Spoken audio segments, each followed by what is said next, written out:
Both Rada and Ricci wrote a lot of letters. Of the 14 extant letters from Rada, 5 were addressed to Veracruz. They are rather brief and contain mostly complaints from Rada about the abuses of the Spanish in the Philippines and the misery of the natives, as well as bitter criticism of the incompetence and cruelty of the governors. On the other hand, of the 54 letters that remain from Ricci, 14 were sent to Claudio Acquaviva, the superior general of the Jesuits. All of them contain extremely detailed information about the day-to-day life of the mission. Some are very lengthy pieces, and many were circulated around. Letter writing made more sense within a Jesuit context where the practice was fostered and the letters redistributed. Both Rada and Ricci were aware of the need to be fluent in the languages of those to be converted. While in Mexico, Rada had been assigned to preach to the Otomi people, and he immediately learned their language and produced an Otomi grammar and a vocabulary. While in the Philippines, he is credited for having written also a Chinese grammar and vocabulary.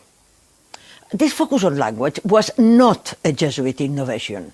It was a very widespread missionary impulse. But even if they didn't invent it, the Jesuits' efforts were much more consistent, persistent, and efficient. Ruggieri and Ricci could speak Chinese when they first entered China. Moreover, they spoke Mandarin, which was the general language of scholars.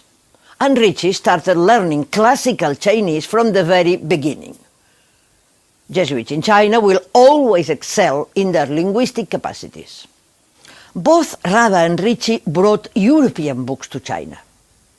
As we have already seen, Rada entered China with quite a bunch of scientific books. But he complained bitterly that these were the only ones he had, and that he had never been sent any other.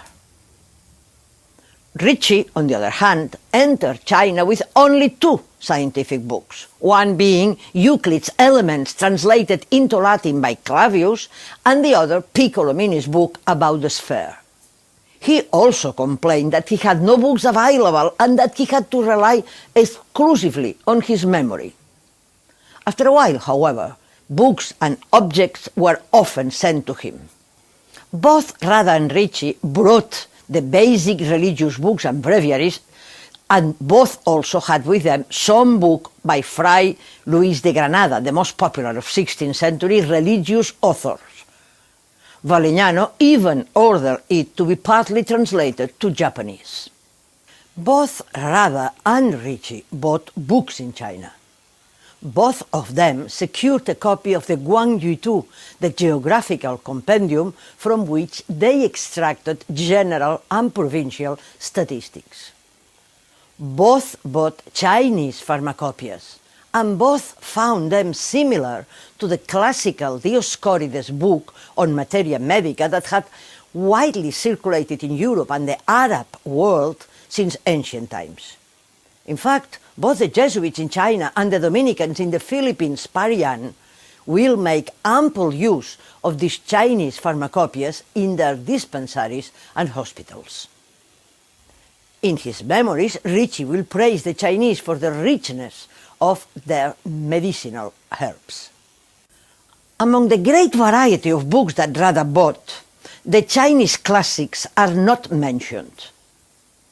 But Ricci procured for himself the 4 books, which are the basic texts of Confucian learning. He even translated them for Valignano, who claimed that the 4 books had to be understood before a Christian catechism could be written. And the 4 books became the text that the Jesuits worked with on their arrival in China. They used them to stress any similarities between Christianity and Confucianism that could serve to foster cultural accommodation.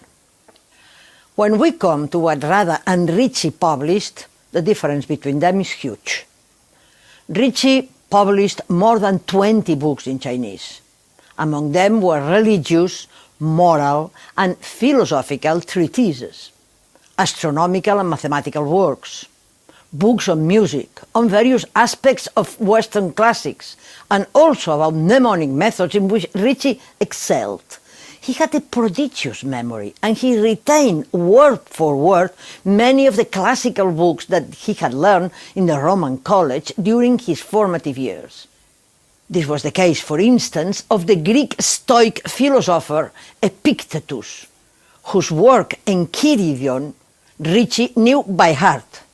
He used fragments of it for at least 3 of his Chinese books. When the Jesuit scientific and humanistic works faded in the 18th century, Ricci's works were among the very few that remained on view and were included in the great bibliographical compilation made at the end of the 18th century on the orders of the Qianlong Emperor. On the other hand, Rada is said to have published many scientific works before coming to the Philippines, although none of them is extant. He arrived in both Mexico and Manila with a glowing reputation for being an extraordinary mathematician and astronomer. He was a reputed scientist, something that Ricci was not. When in Manila, Rada complains to Veracruz that he hasn't time to write the many books he has in mind. But there, he seems clearly to be on another track. To the dismay of Veracruz, he intends to publish a book on judicial astrology. He also talks about writing a book on geometry, but he wants to write it in Spanish to foster the use of the vernacular Spanish in Castilian universities. While Ricci was completely focused on China, Rada was not.